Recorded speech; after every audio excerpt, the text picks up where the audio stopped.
to finish masking all the outside of the car except for the engine bay, which I'll do tomorrow. Kind of tired right now, so I'm gonna lay some plastic all here, and so did everywhere so I don't get any overspray. Tomorrow morning, gonna paint the entire inside of the car, single stage. This is how it looks like now with the epoxy.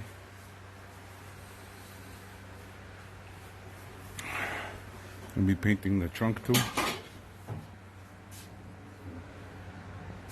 Something fell.